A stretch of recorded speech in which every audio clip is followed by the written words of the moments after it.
At 35,000 feet above the Nevada desert, the sky turns into something different. It stops being blue, it hardens. At that altitude, you're flying in a world so thin and so cold that your breath can freeze in your mask. And on July 26, 1955, Navy test pilot George F. Smith was tearing through it at Mach 1.21 in an F-100 Super Sabre, a steel dart packed with more raw jet power than any aircraft of its time. He was one of a few dozen men trusted to fly it, and on that morning, his mission was simple: test the boundaries of what man and machine could survive. He had no idea that within 10 minutes he would become the first person in history to eject at supersonic speed and survive. The F-100 was unstable. The slightest overcorrection could cause what pilots called an inertial roll coupling, basically a death spiral. Somewhere between 20 and 30,000 feet, Smith's aircraft began to yaw. Then it pitched. Then it rolled. And within seconds, the plane was spinning out of control at over 870 miles per hour. He tried to recover. No response. Control surfaces locked. The cockpit vibrated so violently his vision blurred. The sky became a kaleidoscope of color and light. At Mach 1.2, bailing out wasn't just suicide. It was physics. The wind resistance alone could shear limbs, snap necks, crush rib cages. At those speeds, your body becomes a cloth doll in a hurricane. But the aircraft was gone. He knew it. And at 6,500 feet, with just seconds before impact, he reached between his legs and pulled the ejection handle. There was no time to feel fear, just force, a brutal explosion of metal and air. The seat launched him out of the cockpit like a bullet, instantly exposing his body to 40 Gs of acceleration. For a millisecond, his torso compressed, his bones stretched, and his consciousness nearly vanished. The shock wave of the supersonic wind hit his helmet like a freight train. His boots ripped off, his gloves vaporized, his limbs flailed in ways they were never meant to move, and then black. He regained consciousness at 2,000 feet, spinning violently, the parachute somehow deployed. One eye swollen shut, his flight suit in ribbons, blood in his mouth, 2 teeth missing. The straps of the chute burned against his neck. He hit the desert floor hard, bounced once, and lay still, broken, but breathing. What should have been a body retrieval turned into a recovery. Rescuers found him semi-conscious, wrapped in a cocoon of shredded nylon and scorched canvas. His injuries were catastrophic: fractured vertebrae, torn muscles, internal bleeding, but he was alive. The doctors called it a miracle. The engineers called it impossible. He'd survived an ejection that no simulation or wind tunnel had ever prepared for, and no one has done it faster since. The military tried to keep it quiet. Publicly, Gathered from one man's impossible survival. For months, he drifted in and out of surgeries and rehabilitation, often too broken to speak. But when asked what he remembered most, he didn't talk about the pain or the fear. He talked about the silence right before he pulled the handle.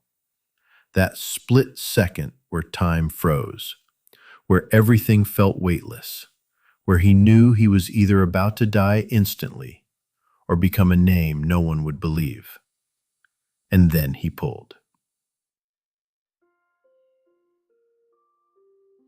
In the world of military aviation, surviving Mach 1.2 isn't about courage. It's about violence, chance, and a few millimeters of engineering. George F. Smith's body became a crash test dummy for supersonic survival. But what emerged from that wreck wasn't just a man with broken ribs. It was the blueprint for how to live through the impossible. And somewhere in a hangar, there's still a flight helmet torn in half by wind alone. A relic from the day a man punched through the sound barrier with nothing but a parachute and the will to live. June 11th, 2021. A calm, quiet stretch of the Atlantic off the coast of Cape Cod, Massachusetts. Michael Packard, a 56-year-old veteran lobster diver, zipped into his wetsuit, ran through his oxygen checks, and rolled off the edge of his boat. The sea had been his office for over 3 decades. He knew these waters like the back of his calloused hands. But that morning, at approximately 8 a.m., everything he thought he knew about the ocean was about to implode. The visibility was poor. A murky green haze swirled around him as he descended 45 feet to the ocean floor. Sand and silt drifted in slow motion. Michael scanned for lobster traps nestled in rocky crevices, when out of nowhere, the water exploded. No warning, no time, just a sudden, violent surge. Then, darkness. Not the kind of darkness you see when you close your eyes. It was total, suffocating black. He couldn't move, couldn't see, couldn't scream. He was in motion fast, and he was surrounded by pressure and flesh and force. I'm going to die. That was the first clear thought that entered his mind. He assumed he was in the jaws of a great white shark. Cape Cod had seen a spike in shark activity that year. He waited for the bite, for bones to snap, for lungs to puncture. But it never came, just sliding. Then it hit him. He wasn't being bitten. He was being swallowed, whole. The weight, the suction, the organic pressure surrounding his body. It wasn't teeth he felt, but muscle. Smooth, wet, heaving muscle. His oxygen tank was still strapped to his back, miraculously intact. That was the only reason he was still conscious, still alive. Michael Packard was inside the mouth of a humpback whale. For the next 30 seconds, though it felt like hours, he was trapped in the enormous living throat of a creature the size of a school bus. Panic tried to claw its way up his spine, but instinct kicked in. He thrashed, punched, kicked. He couldn't see anything, but he could feel the slick walls around him. The whale began to surface. Above the water, on the boat, Michael's crewmate, Josiah Mayo, watched the ocean erupt. A violent plume of foam and white water shot up as the whale breached, and something was ejected from its mouth like a missile. Michael flew through the air and crashed back into the ocean with a force that cracked ribs, gasping, disoriented, alive. Josiah raced the boat toward him, screaming his name. Michael bobbed in the surf, face bruised, legs numb, mask shattered, but breathing, alive. Paramedics were already en route when they pulled him back on board. No one had any idea what had happened. The Coast Guard questioned him in the ambulance. The ER staff called it impossible. Whales don't eat people. But then the marine biologists weighed in. Humpbacks are filter feeders. They gulp enormous amounts of water and prey, And they certainly don't hunt humans. But in murky waters, a 40,000-pound animal can make a mistake. Michael had been in the wrong place at the wrong time. A perfect storm of bad visibility, bad luck, bad angles. He'd been engulfed accidentally. And yet, he survived something almost no one else ever had. The news exploded. Michael gave interviews from his hospital bed, neck in a brace, voice still shaking. Some accused him of lying. Others called him the luckiest man alive. But marine experts confirmed the story. The behavior fit. The wounds matched. And the man telling the tale had no reason to fabricate the most bizarre near-death experience in recent maritime history. He went back to diving just 3 weeks later. No fanfare, no Hollywood deals, just back into the ocean, into the same waters, as if he hadn't just danced with death inside the throat of one of Earth's largest animals. Some called it recklessness, others resilience. But Michael knew something they didn't, that the sea doesn't owe you fairness. It doesn't hand out guarantees. It offers you moments, some filled with beauty, some with horror. And the only way to keep living is to keep diving, even if just once the ocean tried to swallow you whole. The sun barely rises over the barren gray landscape of North Korea. The year is 2008, and the world outside doesn't know it yet, but a secret is about to break free. Inside one of the most brutal, isolated places on Earth, a man is about to become one of the few to survive and escape the horrors of a North Korean prison camp, a place where torture, starvation, and death are the only certainties. He is not just a number among thousands. He is one of the few who will bear witness to what happens when humanity is stripped to its core.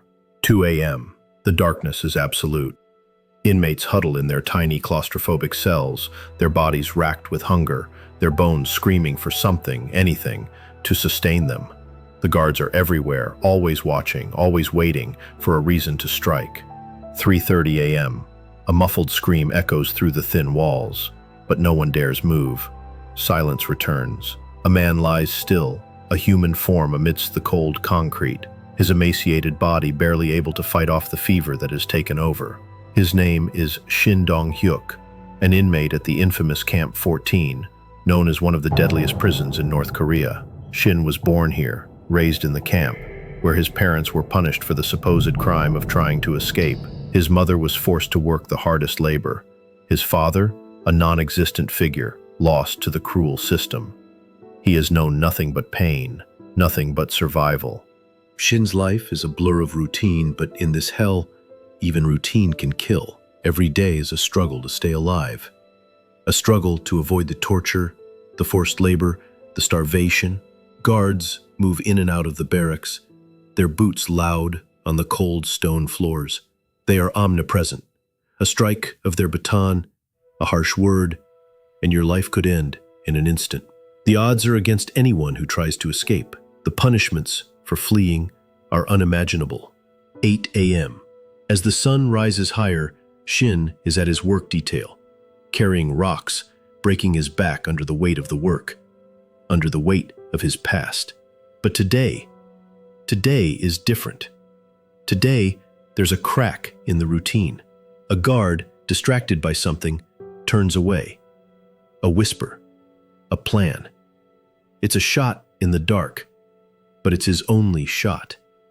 Shin doesn't hesitate, he bolts. His heart is pounding harder. He races, the open gate in sight. But the path is filled with obstacles, each one more dangerous than the last. The guards will notice soon. They always do. The walls, the fences, they are all designed to keep people in, to break them. 10 a.m. Shin reaches the gate, but it's locked. His breath is ragged. With a wild determination, Shin scales the fence, his body scraping against the wire. His fingers bleed as he pulls himself over. The sound of the guards yelling, the loud crack of a rifle being cocked. He can hear them, but he doesn't stop. 12 p.m. Shin lands on the other side. He's free, but the world beyond the gates is nothing like he imagined. The forest is dense, wild. He runs, ignoring the thorns that tear at his skin, the branches that whip across his face. He knows they will be hunting him. He knows they won't let him go easily. But something inside him says, fight. Fight for freedom.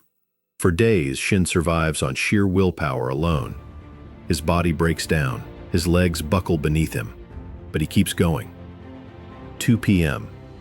After what feels like an eternity, Shin makes it to a remote village in China. The people look at him with suspicion, but he doesn't care. He is no longer a prisoner. For the first time in years, he feels the weight of freedom. It's surreal, but it is real, and it is his. His journey doesn't end there. He becomes one of the rare few to escape, to cross the border and find sanctuary in the outside world. But Shin's story is not just about survival.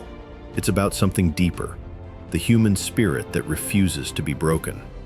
His escape from the world's most brutal prison camp becomes a symbol of hope for many still trapped behind the iron walls of North Korea. Shin Dong-hyuk's escape is a testament to the will to survive, to break free from the impossible. It is the story of a man who was born in a place meant to crush him, and who rose above it all to live to tell the tale. His voice, now echoing across the world, will forever remind us that no matter how dark the world may seem, even in the deadliest prison camp, hope can still break through.